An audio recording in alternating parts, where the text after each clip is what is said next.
Bueno, y les decía que tenemos como invitados hoy sin Nico. Nico está fuera de Buenos Aires.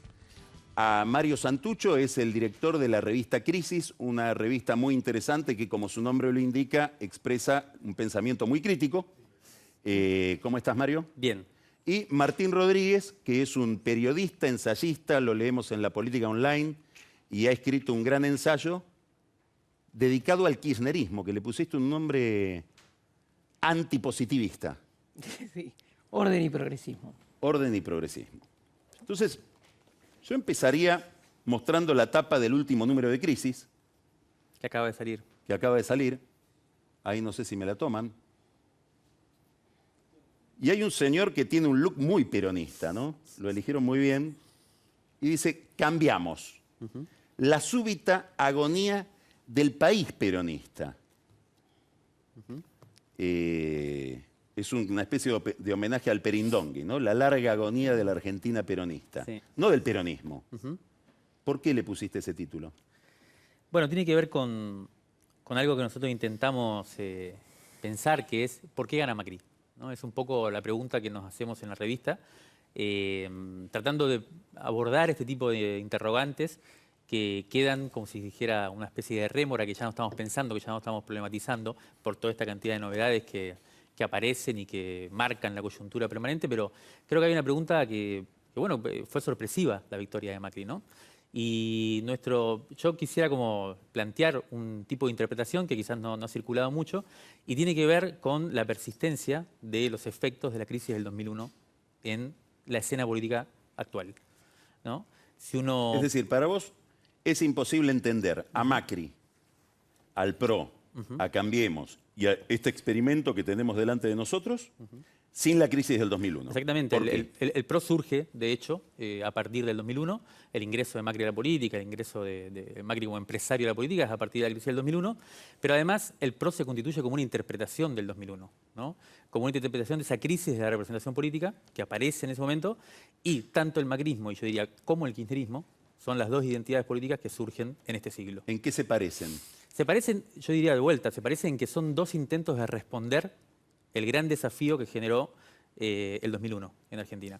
¿Y cuál es, de alguna manera, un posible contenido, más en esta larga duración que vos mencionabas, del 2001? Y bueno, de alguna manera es como la constatación de esta especie de agonía lenta, pero quizás persistente y quizás inexorable, del peronismo como ese fenómeno político que dominó completamente, que fue la llave maestra de la política en el siglo XX. Entonces, la crisis del sistema político no es solo la crisis del bipartidismo, no es solo eso, sino es la crisis de un modelo de integración social al cual ya no se puede volver. El macrismo, yo creo que de alguna manera entendió esto y, bueno, Macri durante todo este año en la campaña electoral, y haciendo una alusión al programa, quizás fue como una especie de Ulises que se ató al mástil ecuatoriano, de alguna manera, para no escuchar las sirenas que le venían de los medios dominantes, que le venían del Círculo Rojo incluso, de que le insistían en hacer una alianza con esos restos, con esos desprendimientos del justicialismo, que abandonaban el barco en el momento justo, digamos, y persistió y persistió y persistió en una especie de soledad que se reveló bastante concurrida. Eso es lo que Macri tiene de hijo del 2001. Claro. La negativa a asociarse con una estructura que a tu juicio está en demolición o en decadencia. Por ahí, claro, en decadencia sobre todo como esto, como una promesa de una integración social posible y de un modelo social determinado. El problema que veo es que, y ahí es lo que no me gusta del macrismo, digamos, lo que me parece que en ese sentido somos muy críticos, es que es una interpretación particularmente elitista del 2001. Ahora vamos a ir ahí. ¿Qué opinas de esto, Martín? Bueno, a ver, la pregunta que hace Mario, tomo la pregunta que hace Mario, que es ¿por qué ganó el macrismo, no? Creo que uno puede medir, vos dijiste, no se puede, van 18 días y hay que decir, yo puedo analizar lo que dicen, no lo que hicieron. Lo que hicieron, hicieron un montón de cosas y seguramente algunas son alarmantes, ¿no? Sobre todo en términos de su republicanismo.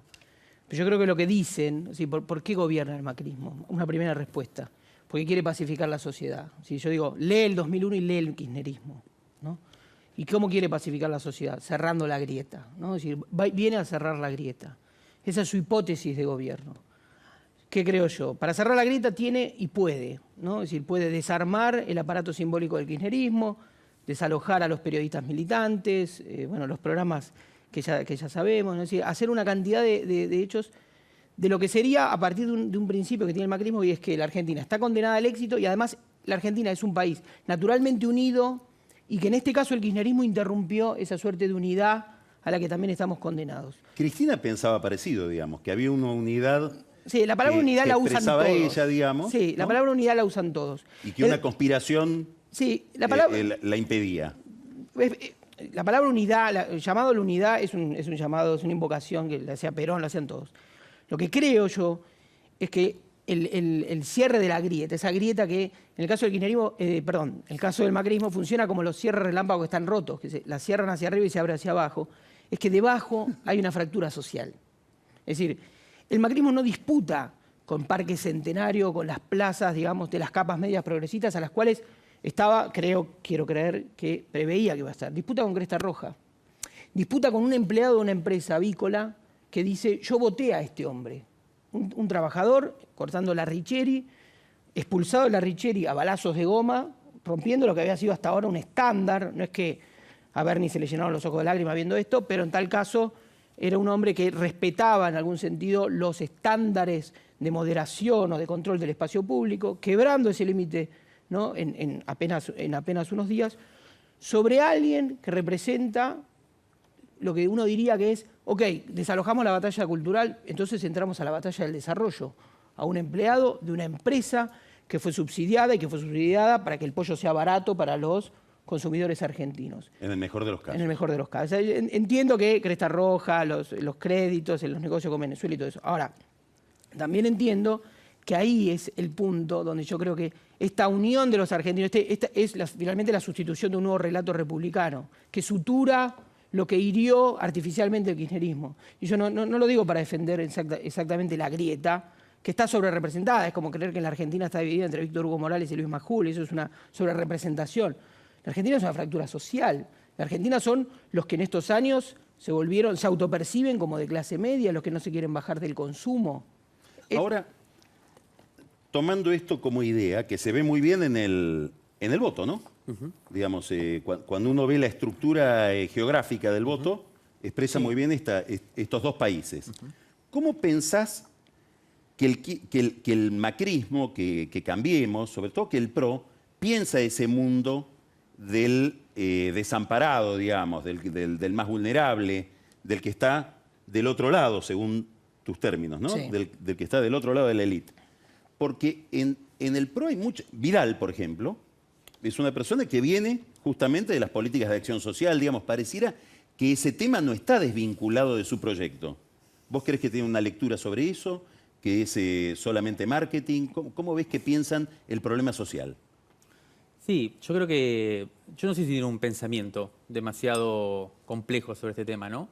Ahí rescataría un poco lo que decía Martín de esta imagen o esta existencia, esta realidad de una fractura social que yo creo que por lo menos del 76 para acá no hace más que proliferar, digamos, que mutar, pero profundizarse. Y a mí me parece que en ese sentido el macrismo más bien lo que tiene es una mirada, por lo menos un relato más bien tecnicista, ¿no? Ordenancista, más de administración, un poco lo que decías vos en la editorial, y que ese es el gran problema, la gran pregunta que uno le podría hacer al macrismo, ¿no? Si uno ve las dos medidas, yo a mi juicio, una de las cosas ya vos las mencionaste, pero yo pondría como dos ejes muy importantes de los primeros días de gobierno del macrismo, ¿no?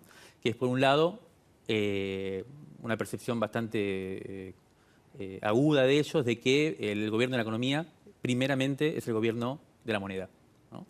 De alguna manera el apriete a Banoli, o sea, la captura del Banco Central como primer eje, totalmente lógico, pero a partir de ahí una medida muy clara de devaluación, de quita de retenciones y de apuesta a un endeudamiento, ¿no? O sea, por un lado, si uno ve la lógica de los negocios que empieza a poner en juego el macrismo, ve, por un lado, a partir del gobierno de la moneda, una apertura y, si querés, una vuelta a imágenes más tradicionales, ¿no? Más que ya conocidas. Por un lado. ¿Es lo que la gente votó?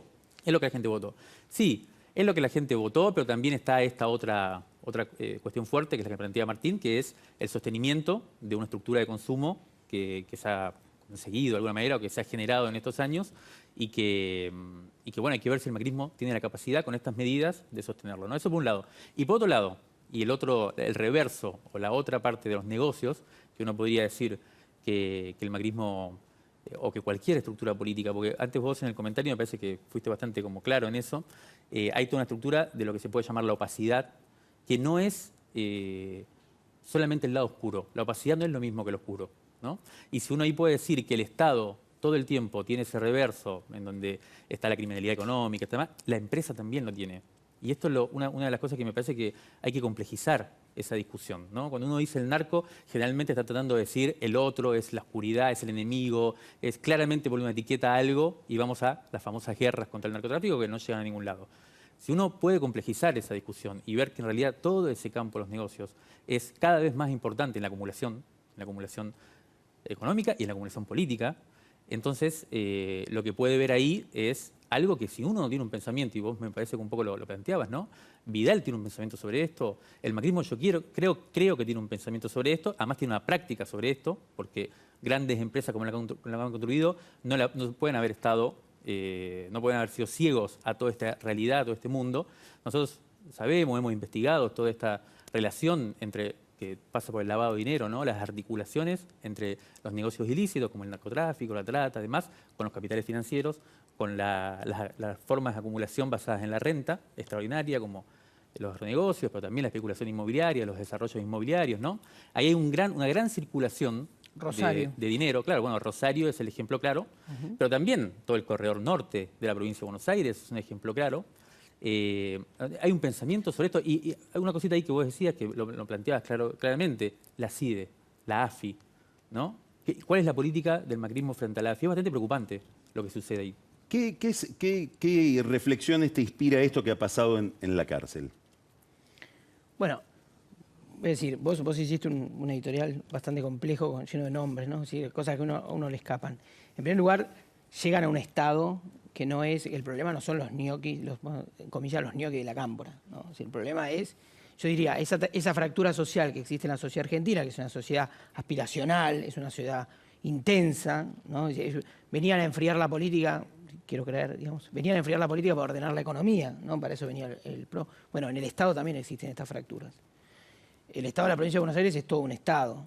Y es un Estado que está lleno, y el Estado Nacional también está lleno de, sobre todo quienes son portadores de armas, ¿no? Está lleno de autonomías, ¿no? Está lleno de poderes, está como balcanizado. Así que eso me parece que se desayunan frente a la realidad de un Estado que pareciera que en algún sentido en la prédica del PRO pareciera subestimado. ¿Qué papel va a jugar el peronismo en esta crisis que ustedes advierten en la que entra después de la derrota? ¿Y qué papel, a tu juicio, Martín, va a jugar el kirchnerismo?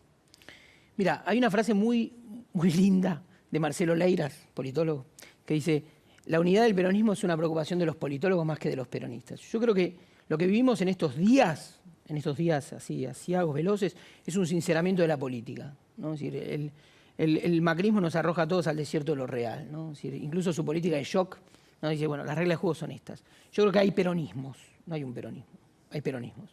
El kirchnerismo, digamos, de algún modo alambra lo que tiene, ¿no? Que es una capacidad de movilización, paradójicamente, en los centros urbanos, en las ciudades, en distritos donde no gana, pero donde tiene demostraciones de fuerza pública que llaman la atención.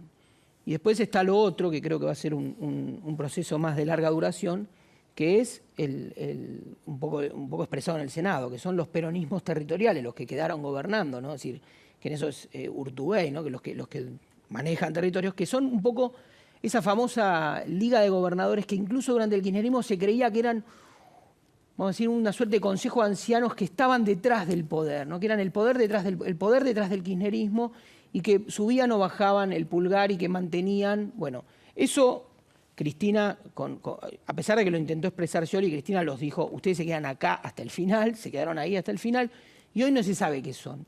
Y hay un tercer peronismo, que yo creo que es Massa, que expresa el Frente Renovador, que en algún sentido, no por su desempeño electoral estrictamente, pero que después del 2015 tiene más consistencia que aún después del 2013, cuando ganó en la provincia de Buenos Aires.